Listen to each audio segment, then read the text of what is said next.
na carta de Paulo aos 2 Timóteo, segunda carta de Paulo a Timóteo,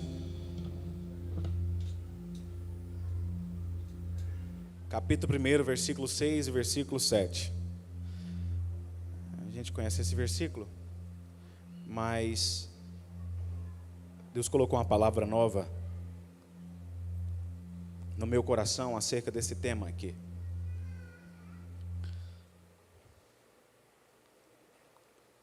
Se você pode, fala para essa pessoa, para esse irmão que está do seu lado aí.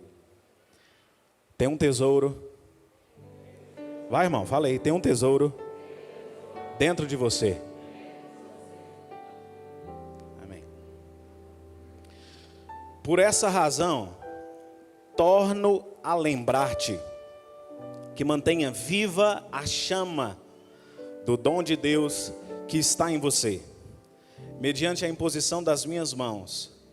Pois Deus não nos deu espírito de covardia, mas de poder, de amor e de equilíbrio. Glória a Deus. Curva a sua cabeça. Jesus, fala conosco nesse momento. Nós queremos e precisamos ouvir a sua voz. Que o Senhor possa ter liberdade, Espírito Santo, no nosso coração. Deus, que o Senhor possa selar essa atmosfera espiritual aqui neste momento com a sua presença nesse instante. Que todo coração que tenha entrado aqui, ó Deus, pesaroso, com medo, que seja dissipado todos esses sentimentos agora em nome de Jesus pela sua presença, a fim de que o Senhor comunique de forma audível às nossas mentes a sua vontade, em nome de Jesus, amém. Irmão, o que faz da gente único, o que faz de você único, e eu queria que você prestasse muita atenção nessa palavra, não é o seu modo de ser. É lógico, cada um de nós temos o nosso jeito particular, nós temos os nossos jeitos, nós temos o nosso DNA e é único. Mas o que faz de nós sermos únicos, talvez não é nada disso que eu citei, mas o que faz de mim e de você sermos únicos, é justamente aquilo que eu disse no começo, o tesouro que existe dentro de mim e de você. E quando nós falamos sobre esse tesouro, isso remete a Deus, isso remete à presença do Senhor. É por isso que por nós mesmos, nós não somos especiais ou tenhamos algo de especial e de novo para oferecer para alguém. Mas quem está dentro de nós, esse tesouro dentro de nós, esse sim é que é especial. É por isso que tem aquele corinho antigo, né, muito antigo mesmo, que diz assim: você tem um valor, o Espírito Santo se move em você. É justamente a ideia desse tesouro que nos faz especiais. Não são as nossas habilidades pessoais, não são os diplomas, que talvez alguns cursos 4, 5, 6 anos nós pregamos na parede, não é isso. O que faz de mim você especial não é a nossa condição presente, mas é a nossa condição eterna em Cristo Jesus. E eu acho muito pertinente esse momento, porque aqui nós estamos hoje celebrando não somente a morte que nos reconciliou a Deus, mas que nos garantiu a salvação, a vida eterna.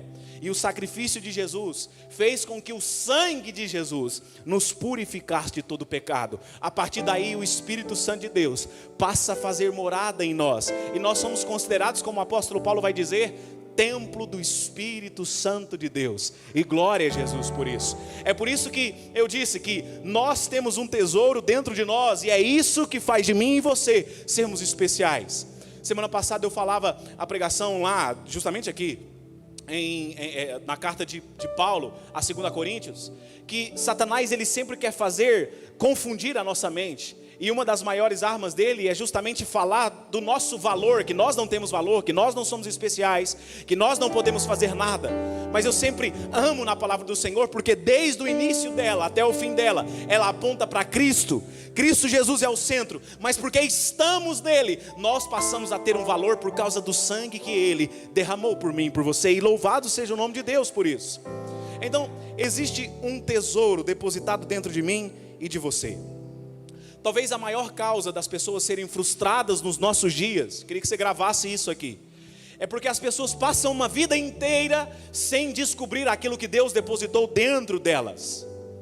Pessoas frustradas nos seus relacionamentos, frustradas consigo mesmas, frustradas nas suas emoções, porque não descobre o depósito de Deus dentro de si. Jesus disse que Ele é o caminho, sim ou não, irmãos? Como é que eu ando no caminho? Como é que eu posso ir a Jesus?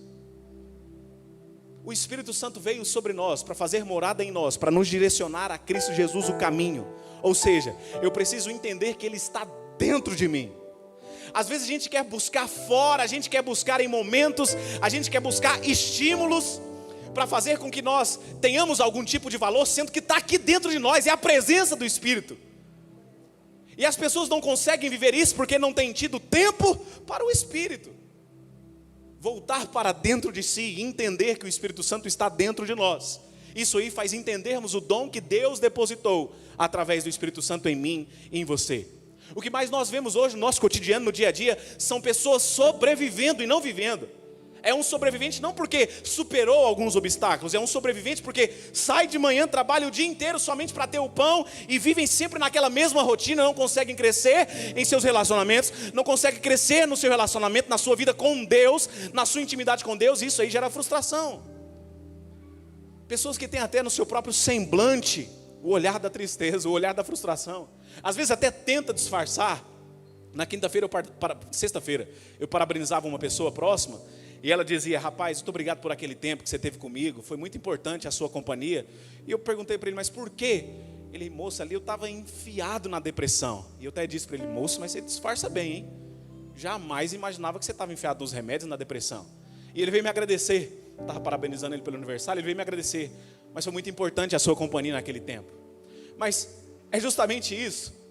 Deus sempre está levantando pessoas, Deus sempre está levantando palavras para despertar em nós essa ideia que dentro de nós tem um dom, tem algo especial para ser ministrado, para ser desenvolvido, para ser vivido por mim e por você. E tem gente que está passando a sua vida inteira sem descobrir esse tesouro que o próprio Deus depositou na vida dessas pessoas. Todos nasceram com um depósito. Você pode repetir isso comigo? Todos nasceram com um depósito divino. Não um depósito humano, não foi alguém que colocou em você. Quando Paulo está escrevendo aqui para Timóteo, ele não diz: olha, o dom que eu coloquei, não. O dom de Deus. Torno a lembrar que mantenha viva a chama do dom de Deus. Dentro de você tem um depósito da parte de Deus. E a nossa missão é justamente fazer com que esse depósito não se apague. E é isso que nesses próximos minutos eu quero pensar com você. Mantenha o fogo aceso. Você pode repetir isso comigo? Mantenha o fogo aceso. A minha missão individual, a sua missão individual, isso é particular. Ninguém pode fazer por você, nem para você. Manter o fogo aceso da chama do dom que Deus depositou dentro de mim e em você. E glória a Deus que isso é individual, que não depende de outras pessoas. Mas só consegue fazer isso quem de fato entende que existe algo a ser sacado. Você tem uma conta bancária, eu tenho certeza que todos nós, talvez as pessoas aqui não tenham, está cada vez ficando mais raro isso, né?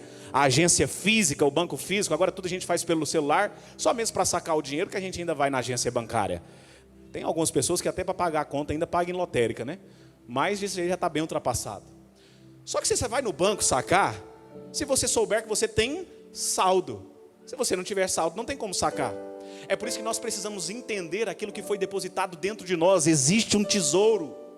E é isso que o Espírito Santo está falando aqui a muitos corações essa manhã. Existe um tesouro a ser sacado dentro de você.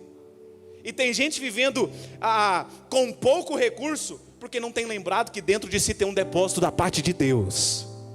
Aleluia por isso. Glória seja dada ao nome do Senhor Jesus, que tem esse depósito para ser sacado. Então nosso papel é manter aceso esse fogo da parte do Senhor Jesus Cristo. Eu sei muito bem, irmãos, que o Evangelho ele não é humanista. Humanista é quando coloca-se o homem no centro de todas as coisas. O Evangelho, na verdade, é Cristo, e Cristo é o centro de todas as coisas. Porém, nós podemos muito bem, por analogia, já entender e afirmar que além do alto e sublime presente, tesouro que Deus já nos deu através de Cristo, que é a salvação, que é a vida eterna, Ele também nos reconfigurou. Você sabe o que é reconfigurar? Trazer ao projeto original.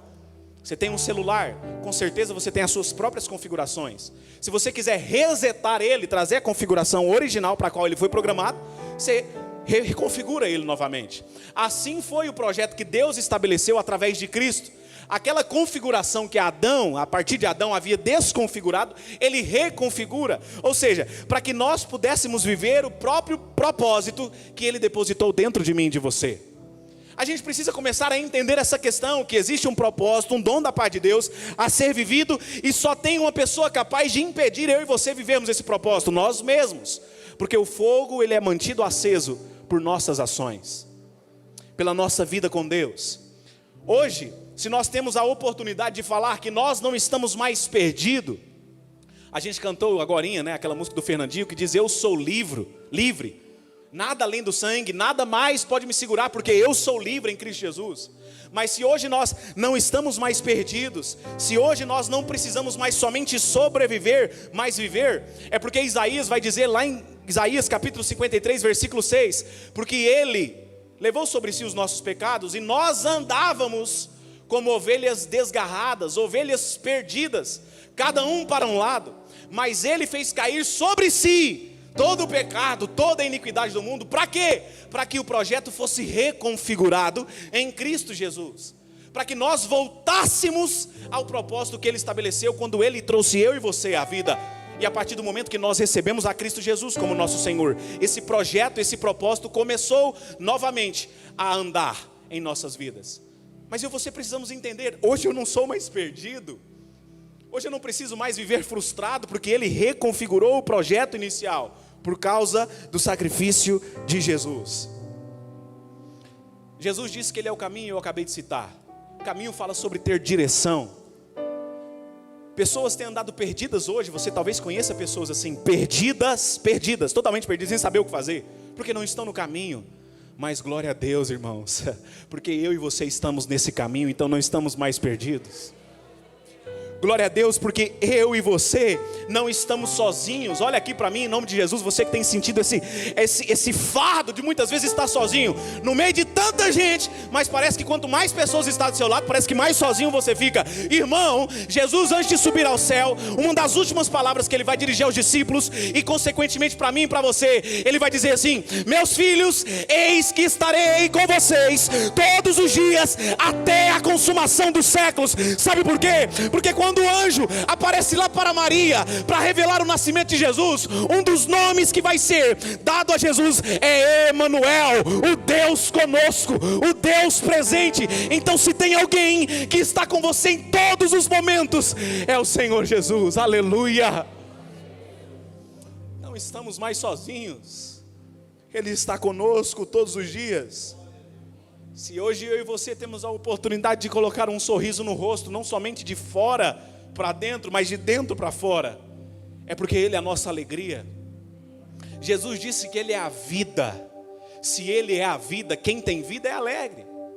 Eu acho muito interessante que lá na morte de Lázaro, Jesus vai dizer para uma das suas irmãs: olha, quem crê em mim, ainda que esteja morto, viverá. E essa é a nossa maior alegria, porque mesmo que passemos pelo vale aqui, para chegar ao topo da montanha, ou seja, passemos pela morte para chegar na eternidade, nós sabemos que estaremos com Ele por toda a eternidade. A maior alegria do crente é saber que nós não estamos perdidos, mas estamos em Cristo Jesus. Tem pessoas que têm condicionado na sua vida, irmãos, alegria aos momentos. Olha para mim aqui, em nome de Jesus. A partir do instante que você começar a condicionar a sua alegria às suas conquistas pessoais, ou aos seus relacionamentos, ou alguma coisa falível, você consequentemente vai carregar uma tristeza no seu coração. Mas a partir do momento que a sua alegria estiver em Cristo Jesus, o pão da vida, que desceu do céu para nos dar vida, nós não teremos tristeza, mas independentemente das circunstâncias, nós vamos cantar assim: eu sou feliz com Jesus. Independentemente do que aconteça, eu sou feliz com Jesus. Se der certo, eu sou feliz. Se não der, eu também sou feliz, porque a minha alegria não está condicionada ao presente, mas está condicionada nele. Nele, em Cristo Jesus. E aí é isso aqui que Paulo vai dizer para Timóteo: Timóteo, torno a lembrar-te. Ou seja, se torno a lembrar-te, quer dizer que ele já tinha feito isso antes, sim ou não, irmãos? Ele já tinha lembrado que o Timóteo tinha um dom. Timóteo era moço aqui nessa época dessa segunda carta, que inclusive foi a última carta que Paulo escreveu de todas as 13 cartas. Timóteo tinha 35, 40 anos de idade, não mais do que isso. Era um moço jovem, meninão de tudo, 40 anos de idade. Mas dentro dessa perspectiva, era considerado principalmente jovem, irmãos, porque ali naquele tempo, os bispos da igreja, e Timóteo era um dos bispos, tinham de 50, 60 anos para cima. Então ele era considerado muito jovem. E talvez ele estava se esquecendo daquilo que Deus já havia depositado nele. E aí Paulo vai falar assim: Timóteo, eu torno a lembrar-te. Ou seja, o que Paulo estava fazendo? Insistindo com o apóstolo Paulo. Provavelmente, irmãos, existem momentos em que a gente se esquece daquilo que Deus depositou dentro de nós. É por isso que a gente passa a ser pessoas carregando um fardo que não precisa ser carregado através das frustrações da vida. E aí Timóteo, nesse instante aqui da vida do apóstolo Paulo, ele estava escondendo o que havia nele. O que ele estava fazendo? Ele estava resistindo. Aí Paulo vai escrever para Timóteo: Timóteo, pare de resistir. Olha para mim aqui, irmãos. Tem muitas pessoas hoje que estão resistindo ao fogo do Senhor que está queimando dentro de si. Eu não posso fazer isso aqui, porque senão as pessoas vão pensar errado. A vergonha hoje tem travado muitas pessoas estagnadas em uma posição, resistindo. É por isso que Paulo vai dizer: olha, Deus nos deu para a gente espírito de covardia não, Timóteo. Deus deu para a gente espírito de poder, de amor, de equilíbrio. E glória a Deus por isso. Aí Paulo está escrevendo: então Timóteo, pare de resistir ao que Deus quer fazer na sua vida. Pare de resistir e deixe Deus fazer a obra que Ele quer fazer na sua vida e através da sua vida. Você está entendendo o que Deus está falando para você aqui nessa manhã, irmão? Deus tem uma obra para realizar em você e através de você, mas talvez as suas ações, aí você pensa aí, né, nesse momento: pastor, mas eu não estou resistindo não, estou aqui, estou buscando a Deus. Não, nós vamos ver agora, inclusive, 4 combustíveis que vão nos ajudar a despertar ou a manter aceso esse fogo do Espírito Santo. E a gente fica resistindo com as nossas ações pessoais. Mas eu acho muito interessante, porque é assim que Deus faz. Eu queria que você prestasse atenção nisso aqui nesse momento. Todas as pessoas, irmãos, muitas vezes, por causa das nossas ações, desistem de nós, desistem de se relacionar. A gente é ser humano, a gente falha. E na nossa falha, o que a pessoa faz? Não quero mais, se afasta. Já aconteceu com você, já aconteceu comigo. Você não vai ser o primeiro, eu também não vou ser o último. Vai continuar acontecendo isso assim, porque é assim. Relacionamentos são feitos à base de troca. Enquanto você está me agradando, eu estou com você. A partir do momento que você não me agrada mais, pronto, eu deixo. Agora eu louvo a Deus, porque com Deus não é assim. Tiago vai dizer, pastor Joedson, que mesmo se nós formos infiéis, Ele ficará infiel? Não. Ele permanece fiel, pois não pode negar a si mesmo. E aí Deus sempre vai levantar pessoas para insistir com você. É isso que Paulo está fazendo aqui com Timóteo. Timóteo, para de resistir. Deus depositou um dom dentro de você. Deus depositou um ministério dentro de você. A sua casa foi chamada para fazer a diferença, Timóteo. A sua vida não foi para ser mais um aqui não. Deus depositou um tesouro para ser revelado a outras pessoas. E aí as pessoas desistem, mas Deus sempre levanta alguém, assim como Paulo, para insistir nas nossas vidas. Porque Deus não desiste de mim, de você. Então, a palavra principal aqui nessa manhã é essa: não resista ao fogo que está ardendo dentro de você. Existe algo queimando dentro do seu coração, uma vontade, você sabe do que eu estou falando. Uma vontade, um desejo, mandando você não parar com aquele projeto, mandando você não resistir daquele ministério que Deus te entregou, porque foi Deus quem te entregou. É lógico que como o apóstolo Paulo foi levantado para entregar o ministério ali para Timóteo, Deus talvez tenha levantado alguém para entregar alguma coisa nas suas mãos, mas foi Deus que entregou. Torna a lembrar-te, Timóteo, que mantenha viva a chama do dom de Deus que há em você. Sabe, irmãos, eu sei que o Espírito Santo está falando aqui e eu quero te encorajar, porque a palavra de exortação, e é isso que significa exortar. Exortar é encorajar para ter uma mudança de vida e consequentemente viver a vontade de Deus. O Espírito Santo de Deus está falando aqui: não cesse de orar, não cesse de buscar a Deus, não cesse de buscar, não cesse de parar, de clamar a Ele. Continue clamando, continue adorando, independentemente das circunstâncias. Isso é manter o fogo aceso dentro dos nossos corações. Se tiver que parar de fazer alguma coisa, guarde isso que eu vou te falar agora: pare de resistir. Talvez você não seja a pessoa que recebeu 5 talentos, lá da parábola que Jesus vai contar em Mateus capítulo 25. Quantos lembram dessa parábola dos talentos? Quantos lembram aqui? Deixa eu ver, quem está aqui comigo ouvindo a palavra? Mateus capítulo 25, Jesus conta a parábola de um senhor com 3 servos ali. Para um ele deu 5, para outro ele deu 2 e para outro ele deu 1. Talvez você não seja a pessoa que recebeu 5 dons, 5 talentos. Talvez você não recebeu nem 2. Mas a figura daquele que recebeu 1 é a figura de todo mundo, porque pelo menos um talento tem em você. Pelo menos um dom tem em você. E talvez Satanás queira ter mentido para você ao longo da sua vida. Mas essa noite é noite de perdoe-me. Essa manhã é manhã de libertação da parte de Deus. Estou acostumado a pregar à noite, né, irmão? Que a gente só fala noite, perdão. Se eu falar noite aqui, você sabe o que eu estou querendo dizer manhã, tá bom, irmãos? Essa manhã é manhã de libertação da parte do Senhor. Porque nós temos um dom, que seja um só, mas nós temos. Mas sabe qual que é o nosso defeito? A gente sempre analisa a nossa própria vida a partir da perspectiva dos outros, da vida dos outros. Você já viu aquele ditado que a grama do vizinho é mais verde? A gente acha que a gente não pode viver o que as outras pessoas estão vivendo. A gente não se vê digno, a gente acha que a gente não tem capaz, a gente acha que não tem recurso suficiente.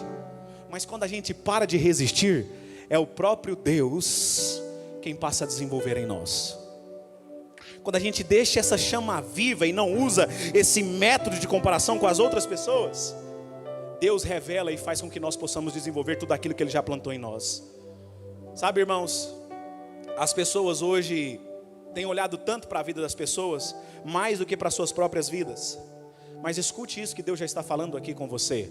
Você próprio, você mesmo, irmão, irmã, é um depósito da bênção de Deus. E glória a Jesus por isso. Manter o fogo aceso que há em ti. Eu estava preparando ao longo da semana e ontem, finalizando essa mensagem, eu coloquei uma frase aqui na hora que eu estava pensando nisso. Eu lembrava de Abraão, lembrava de Jesus. Que Jesus, ele não tinha muitas pessoas, ele tinha somente 12. Mas através de 12 pessoas, a mensagem que ele começou já passou mais de 2000 anos e continua alcançando o mundo inteiro. Abraão começou a ser pai de uma grande nação, pai de multidões, através de um filho, Isaque. Através de Isaque veio Jacó e Esaú, através de Jacó veio as 12 tribos, que nós sabemos. Ou seja, irmãos, não é preciso ter muito para fazer grandes coisas. É preciso apenas ser grande para fazer muitas coisas. E quando eu descubro o dom de Deus que há em mim, eu passo a ser grande. E independentemente se eu tenho muito ou não, eu faço muitas coisas, porque o dom de Deus já foi aceso dentro de mim. Então eu vou repetir essa frase, porque talvez você está se limitando, eu não tenho recurso, eu não tenho qualificação, eu não tenho isso, eu não tenho aquilo. Você bota um monte de empecilho, que você sabe que é desculpa. No fundo, você sabe que é desculpa. Você sabe. Você tenta se enganar você mesmo, mas você sabe que é desculpa. Não é preciso ter muito para fazer grandes coisas. É preciso ser grande para fazer muitas coisas. Jesus, irmãos, nos ensina com a sua vida em todos os momentos. E o muito de Deus sempre começa com o nosso pouco. Eu queria que você gravasse isso. O muito da parte de Deus sempre começa com o nosso pouco. E Paulo vai insistir aqui com Timóteo. Timóteo, mantenha viva a chama. Deixa eu te perguntar, você me responde por favor, para que você não possa dormir aí. Quando é que um fogo se apaga? Me responde. Quando acaba o quê? O óleo, o combustível, a lenha. Mas a lenha também é uma espécie de combustível para o fogo ali. Então, o fogo se apaga quando o combustível acaba. E aí Paulo está dizendo aqui para Timóteo: Timóteo, se você não colocar combustível, o fogo vai se apagar. Se você não colocar combustível, o fogo vai se apagar. Mas sabe qual que é a esperança nesse texto aqui, irmãos? Para mim, para você inclusive também. É que o fogo ainda não tinha apagado. Estava pequeno. Talvez era uma brasinha pequena, mas o fogo ainda estava lá em Timóteo. Havia uma esperança nesse sentido, porque o fogo ainda não tinha apagado. Talvez muitas pessoas ali naqueles dias de Timóteo olhavam para ele e falavam: coitado desse jovem, jamais ele vai conseguir ser como o apóstolo Paulo, e tampouco vai ser um bom pastor. Já acabou. Ele está com medo da perseguição, ele está covarde aí, está ficando trancado, não está saindo. Ele não vai ter êxito no seu ministério. Pessoas talvez estavam olhando justamente para Paulo, dizendo isso aqui: não vai conseguir, principalmente porque ele é muito jovem, ele não tem recurso. E eu olho para a minha vida muitas vezes, com certeza você também. Pessoas têm olhado para você e dito a mesma coisa. Tinha tudo para dar certo, mas não tem recurso, não vem de família, o casamento é uma bagunça, a casa parece que vive em pé de guerra, não consegue prosperar, tudo que põe a mão acaba, tudo que vem a sua mão fale, não dá certo, não prospera, o ministério que tenta fazer não vai para frente, não dá certo, tinha tudo para ser, mas não vai dar certo. E é justamente essas pessoas que Satanás levanta para travar a gente. Mas eu tenho certeza que a pessoa principal que está aqui nesse ambiente, Jesus, o nosso Deus, através do Espírito Santo, está aqui para te lembrar isso. Eu quem te fiz, e se foi eu quem te fiz, eu conheço o que eu depositei dentro de você. Por que é que você está ouvindo essas pessoas que não conseguem sondar o seu coração? Por que é que você está dando mais crédito para essas palavras que estão pondo um ponto final na sua vida, enquanto eu ainda estou colocando uma vida para dizer: eu sei, porque foi eu que te formei desde o ventre da sua mãe? Irmão, somente o engenheiro que constrói o carro sabe qual é o defeito e as qualidades embutidas ali, ocultas, que eu e você talvez não vejamos. Assim é a figura de Deus que planejou você. Oh, meu amado irmão, isso aqui é o Evangelho, mas eu e você não somos frutos do acaso, nós somos fruto de uma decisão que iniciou no céu. E se iniciou lá no céu, não vai ser frustrado não. Eu e você permaneceremos firmes até o fim, perseveraremos na presença do Senhor para que possamos receber a coroa da vida. Ele vai fortalecer a mim e a você, para que possamos um dia chegar na presença dele e dizer: Pai, valeu a pena acreditar no seu sacrifício e permanecer firme até o fim. E manter aceso o fogo da chama do dom de Deus que havia em mim. A esperança na sua vida então, irmão, está porque o fogo ainda não se apagou. O fogo ainda não se apagou. O fogo é o dom de Deus. Eu acho muito interessante porque o dom de Deus é irrevogável. O senhor está com o microfone aí, pastor Luiz? Fala pra gente aí, o senhor que é advogado. O que significa a palavra irrevogável, pastor Luiz? Irrevogável, que não se pode mais mudar, desfazer. Não tem como retratar. Não tem como retratar. Irrevogável. Talvez eu possa dar alguma coisa para o Tonel. Está aqui o celular dele, eu presenteei ele com o celular. Mas em algum momento ele me decepcionou. Eu falei: não, devolve aqui meu celular, não quero mais não. Lembra quando você namorava e você dava algum presente para alguma namorada que você teve? Mais os homens que estão aqui, meu Deus, para que eu dei aquele negócio? Dá vontade de lá e voltar e buscar aquele trem que tinha que dar, né? Com Deus não é assim. O dom de Deus é irrevogável. O que Ele te deu está aí dentro de você. E talvez está precisando esta manhã você somente entender que se você colocar um pouquinho mais de combustível, esse dom vai se reacender dentro do seu coração. Aleluia, louvado seja o nome do Senhor por isso. Eu acho muito interessante, sexta-feira eu falava para os nossos líderes aqui sobre o tempo ali do profeta Ageu. Mas eu não sei se você sabe, quando Moisés está saindo ali rumo à peregrinação até chegar na terra prometida, ele faz uma oração para Deus. Deus estava ali triste, porque o povo de Israel tinha um coração muito duro. E Deus fala para Moisés: Moisés, eu não vou com vocês não, vou mandar um anjo para ir com vocês continuam caminhando aí. Mas sabe, Moisés clama, roga a Deus assim com todas as forças e fala: Deus, tem imagem da figura, né? Deus, pelo amor de Deus, Deus, não deixa a gente subir daqui se não for com a sua presença. Não deixa a gente sair daqui desse lugar se a sua presença for conosco. Aí Deus fala para Moisés: tá bom, Moisés, pela sua oração eu vou com você e eu vou conceder descanso para você. Muito tempo se passa desde os dias de Moisés. Moisés viveu aproximadamente 1500 anos antes de Cristo. Ageu, o profeta Ageu, na época de Ageu, o povo tinha abandonado Deus, não queria mais saber de cultuar a Deus, estava fazendo as coisas de qualquer jeito para Deus. Enfim, Deus tinha ficado em segundo plano. Mas 1000 anos se passaram, desde Moisés até o profeta Ageu. E eu acho interessante que lá em Ageu, capítulo 1, versículo 13, Deus vai dizer assim para o povo ali através de Ageu: eu sou convosco. Quer dizer, Deus ele não volta atrás na sua promessa, aquela promessa que ele tinha feito ainda lá no Sinai, lá atrás, 1000 anos atrás, 1 milênio, irmão, pouquinho tempo, né? 1 milênio atrás. Ele não tiraria aquela promessa. Ele permanece assim com o dom que Ele depositou em mim e em você.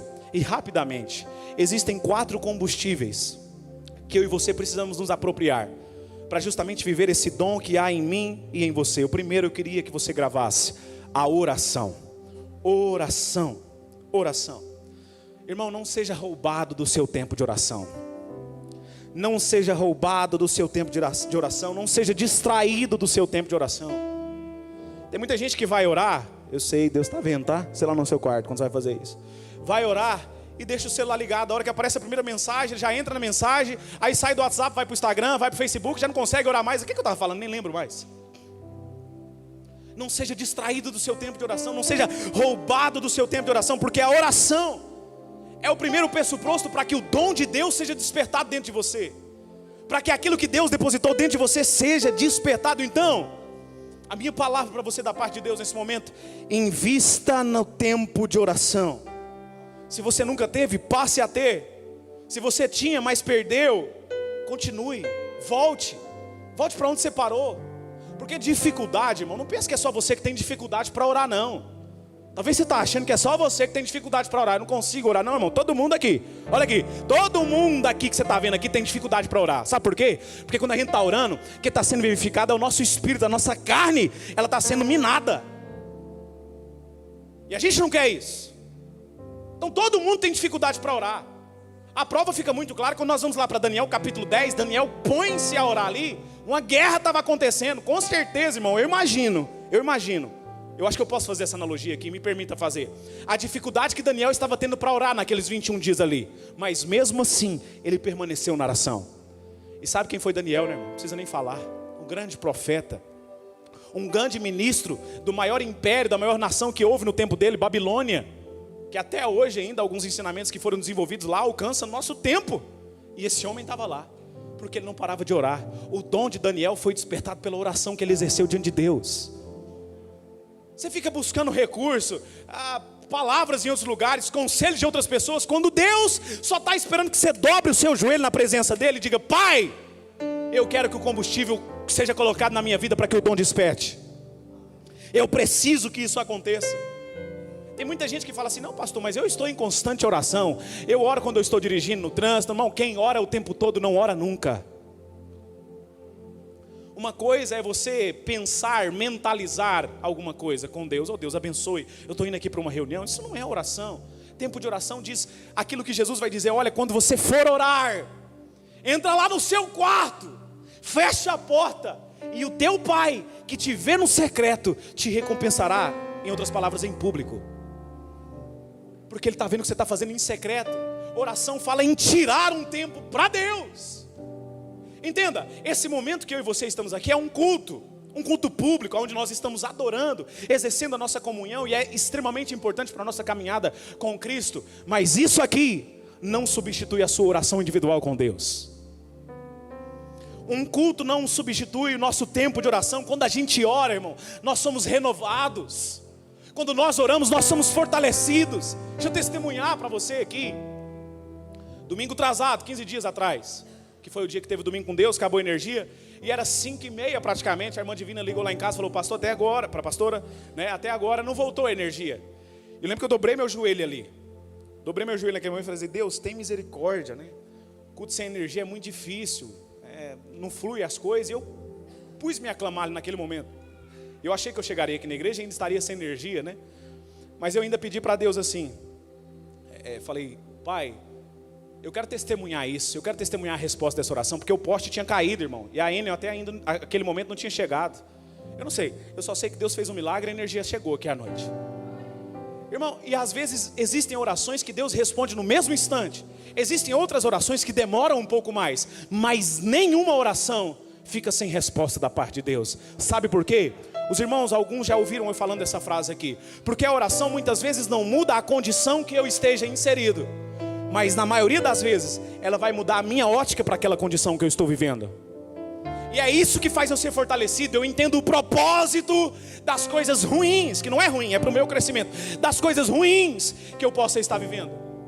A oração é o combustível primário para manter o fogo aceso do dom de Deus que é em nós. Talvez alguém vai dizer assim essa manhã, né, pastor Joedson? Ah, mas oração é coisa de antigo. Oração é coisa de antiga, esse negócio já ficou para trás. Hoje a gente precisa buscar mais técnicas, ver o que está funcionando mais. Eita, mas tem gente assim, né? Mas deixa eu te falar algo aqui essa manhã, irmão. Segue os antigos. Segue os antigos. Porque os antigos eram cheios do poder de Deus. Os antigos oravam e os demônios saíam. Os antigos oravam e onde eles chegavam, a unção de Deus era ministrada através deles. Segue os antigos. Não pare de orar, não pare de buscar a Deus, não pare de clamar ao Senhor Jesus. Quando Paulo está escrevendo a primeira carta aos Tessalonicenses, capítulo 5, 17, ele vai dizer assim: orai sem cessar. Orai sem cessar. Eu me lembro aqui da ocasião, uma das ocasiões que Moisés desce do Monte Sinai, e o povo não conseguia olhar diretamente para Moisés. Tamanho era o brilho que estava resplandecendo sobre a vida de Moisés, sobre o rosto, a ponto deles pedirem: Moisés, coloque um véu, para que a gente não olhe diretamente para o seu rosto, porque está muito forte o brilho. Porque Moisés estava orando. Porque é que hoje a gente olha para tantas pessoas e vê em tanta apatia, vê em pessoas sem brilho, sem vida. A oração, irmãos, é o respirar da sua alma. Nós precisamos voltar a orar, irmãos. Nós precisamos voltar ao senso dessa responsabilidade, do entendimento dessa importância da oração. Sem oração não existe vida com Deus. A oração é o caminho para isso. Em segundo lugar, o segundo combustível é a palavra. A palavra de Deus pregada, a palavra de Deus escrita, a Bíblia. Em 2019, irmãos, eu fiz esse estudo aqui, rápido, de casa. Mas em 2019, 3 anos atrás, foi feito um levantamento. E 3.700, presta atenção nesse dado, irmão. 3.700 línguas ao redor do mundo ainda não têm acesso à Bíblia traduzida. Irmão, é muita coisa. Sabe por quê? Porque no mundo todo só tem 7.139 línguas. Então, mais da metade das línguas ainda não tem Bíblia traduzida para as suas próprias línguas. E eu não sei se você sabe, nós temos de versões diferentes. Aqui na nossa língua portuguesa, aproximadamente de 80 versões traduzidas para a língua portuguesa. Olha o privilégio que Deus deu para mim e para você, irmão. E tem muita gente ao redor do mundo que não tem uma página para ler. A palavra, a Bíblia, essa que você e eu temos, ela aponta a Jesus Cristo. João começa o livro, o Evangelho de João, dizendo que o Verbo se fez carne e habitou entre nós. A palavra de Deus é Jesus. Se você quer fartar a sua alma, gaste tempo na leitura da palavra de Deus. Se você quer despertar o dom de Deus que há em você, porque isso aqui é a bússola para você entender aquilo que Deus plantou dentro da sua vida. É isso aqui que vai te revelar o que existe dentro de você. É a palavra. A gente, algum tempo atrás, há não muito tempo atrás, nós tínhamos acesso à palavra somente nos cultos, quando se tinha. Nos cultos, quando se ia, nas missas lá da Igreja Católica, há mais tempo ainda, quando só tinha no latim, não era traduzido para todos lerem, Inclusive era até uma estratégia ali da Igreja Católica naquele tempo, porque o povo não conhecesse, eles enganavam as pessoas. Mas enfim, só tinha na igreja, depois a gente passou a ter na rádio, depois a gente passou a ter na TV. Depois eu me lembro, que eu sou novo, mas eu me lembro dessa época, do VHS, que ficou até pouco tempo atrás. Depois da fita cassete. Quantos lembram da fita cassete para ouvir dentro do carro, as pregações? Meu Deus do céu. Aí às vezes me embagulhava aquele negócio, eu ia lá com um negocinho assim, nem sei o nome daquele trem, voltava assim para a fitinha voltar. Lembra disso, irmão? Pois é, algum tempo atrás você só tinha a palavra assim. Hoje nós temos a palavra num clique na nossa mão, irmão. Com um clique você tem acesso à palavra pregada, à palavra de Deus. Sabe, um conselho para você nessa manhã: comece a se encher com a palavra de Deus. Comece a se encher com a Bíblia, porque ela nos direciona para Jesus, que é o nosso caminho. Talvez, irmãos, tem muitas pessoas, fecha essa porta aí, que senão daqui a pouco nós vamos todo mundo ficar defumado aqui. Defumadinho, Tem muitas pessoas que não têm tido constância nos seus frutos. Olha para mim aqui em nome de Jesus. Porque as suas raízes não têm sido aguado pelo rio que é a palavra de Deus. Tem muita gente que tem dado frutos inconstantes, ou frutos incompletos, ou até mesmo não tem produzido, porque se uma árvore não tem raízes fundas, ela não consegue ter galhos longos, e consequentemente ela não consegue dar frutos, porque as suas raízes são superficiais, está só na superfície, não tem profundidade, não tem força para sustentar frutos e galhos. E o que falta em muitas pessoas é isso aqui, palavra de Deus, para ser lida e consequentemente ser vivida. Eu gosto muito do Salmo 1. Salmo 1, o salmista vai começar dizendo: bem-aventurado é o homem. Aí lá a partir do projeta aí para nós, por favor, irmão, quem está aí na projeção. Salmo 1, está conversando, né?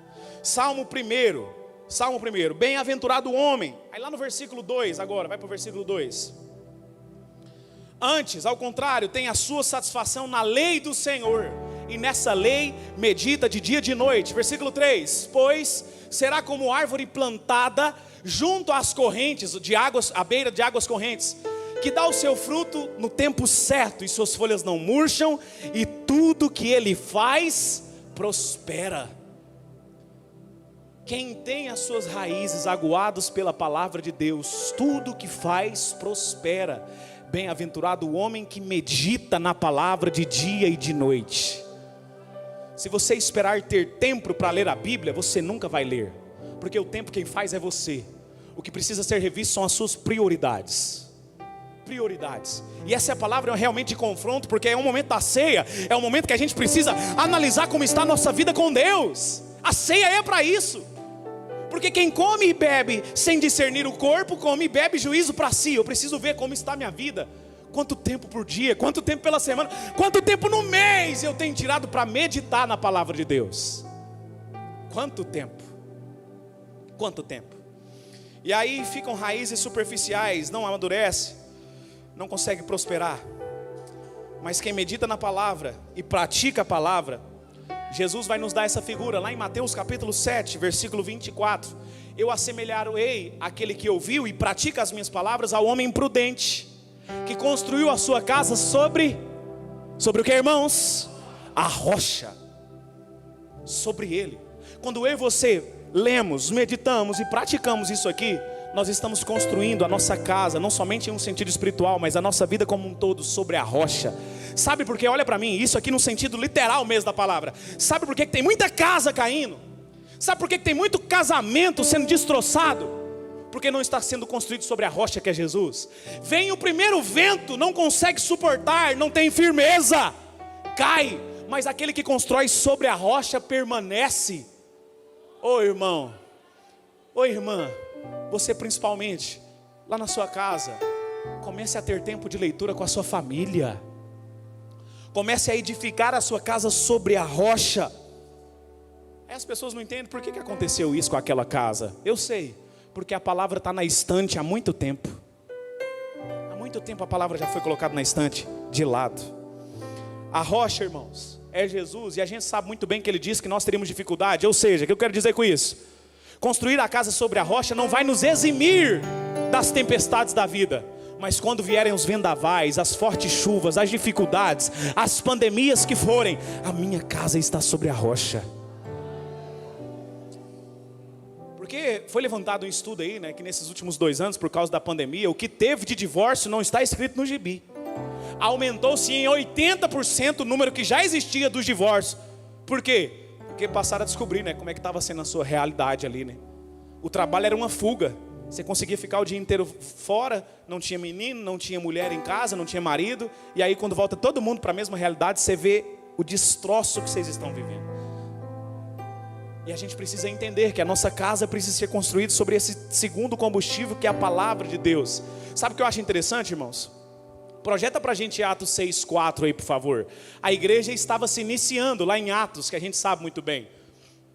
E os apóstolos estavam tendo que orar pelas pessoas, pregar para as pessoas, mas ainda eles tinham que servir, porque todas as vezes que eles se reuniam, eles comiam, né? Desde aquele tempo, o crente gosta de comer, né?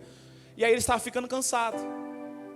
Aí um dos apóstolos toma a palavra e diz assim: olha, e nós nos dedicaremos, pode deixar aí, à oração e ao ministério da palavra.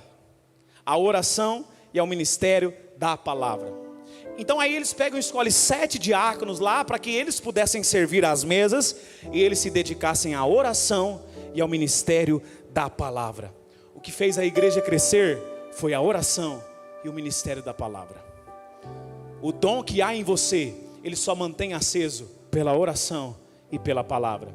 Em terceiro lugar, para nós caminharmos para a conclusão, ambientes. Deixa eu te falar uma frase aqui. Os lugares que você frequenta revelam o que você está procurando. E muitas vezes a gente está em ambientes totalmente promíscuos, que não tem a presença de Deus, ou que não vai acrescentar nada em nossas vidas com Deus. E o ambiente é importante para que essa chama mantenha-se acesa. Sabe, irmãos, a minha palavra nesse sentido de estarmos aqui como igreja, não é estar aqui nesse ambiente somente como regra, somente como um ritual, mas a igreja, ela nos fornece esse ambiente espiritual, para que nós possamos ter o recurso necessário para viver o espiritual. É por isso que estar na igreja, esse momento que a gente está aqui, deve ser a prioridade da nossa semana. Olha aqui em nome de Jesus, irmãos, porque você tem tido tantas preocupações. É o que Jesus vai dizer ali para Marta: Marta, Marta, você tem tido tantas preocupações, mas uma só te é necessária. E o que Maria está fazendo aqui não vai ser tirada. Ela está cultuando, é que ela está adorando. O momento do culto, esse ambiente a qual nós estamos inseridos, é o momento onde nós recebemos graça da parte de Deus. Às vezes eu estou aqui em cima, a gente passa para analisar o culto de algumas pessoas, né? Tem gente que chega assim, todo robóticozão, né? E fica ali. Aí de repente os hinos vão sendo tocados aqui, o ambiente vai envolvendo, o Espírito Santo vai trabalhando, daqui a pouco aquela pessoa já começa a soltar-se nesse ambiente, mas aí ela lembra de novo, volta. Mas o ambiente vai influenciando. Quantas vezes, Deus está vendo, viu? Você já foi em algum lugar, que música está para todo lugar, e música secular está em todos os lugares. Aí de repente você está lá sentado em pé em algum momento, e daqui a pouco você já está até no ritmo da música que está tocando ali. O ambiente contagia. O ambiente ele é necessário então para que o fogo seja despertado ou mantenha-se acesa essa chama do dom de Deus. A gente precisa entender essa figura. Quantas pessoas que já entraram em culto e a partir do culto foram revigorados, foram fortalecidos, foram fortificados pela graça do Senhor, porque o ambiente influencia no dom de Deus que há em nós. Eu não sei se você já acendeu fogo, fogueira mesmo, em ambientes diferentes, mas o fogo ele tem uma maior facilidade para manter-se aceso em um ambiente quente. Se você vai para um frio, vai demandar muito mais madeira, muito mais lenha para que o fogo mantenha-se aceso no frio, no meio da neve, por exemplo. Assim é, o ambiente influencia no fogo que está em nós. É por isso que em um culto, eu e você precisamos carregar esse entendimento, essa noção, que eu preciso também interagir com o ambiente.